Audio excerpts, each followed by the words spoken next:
ಪ್ರವಾದಿ ಮೊಹಮ್ಮದ್ ಪೈಗಂಬರ್ ಕುರಿತು ಅವಹೇಳನಕಾರಿ ಹೇಳಿಕೆ ನೀಡಿರುವುದನ್ನು ಖಂಡಿಸಿ ಧಾರವಾಡ ಜಿಲ್ಲಾಧಿಕಾರಿ ಕಚೇರಿ ಎದುರು ಅಂಜುಮನ್ ಇಸ್ಲಾಂ ಸಂಸ್ಥೆಯ ಸದಸ್ಯರು ಪ್ರತಿಭಟನೆಯನ್ನು ನಡೆಸಿದರು.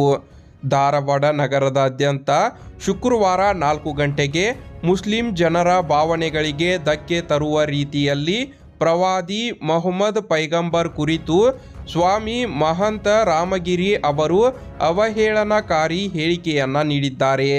ಅವರ ವಿರುದ್ಧ ಕಾನೂನು ಕ್ರಮ ಕೈಗೊಳ್ಳಬೇಕು ಎಂದು ಪ್ರತಿಭಟನಾಕಾರರು ಆಗ್ರಹಿಸಿದರು. ಧಾರವಾಡ ನಗರದಾದ್ಯಂತ ಮೌನ ಮೆರವಣಿಗೆ ನಡೆಸಿ ಪ್ರತಿಭಟನಾಕಾರರು ಸರ್ಕಾರಕ್ಕೆ ಮನವಿಯನ್ನ ಸಲ್ಲಿಸಿದರು.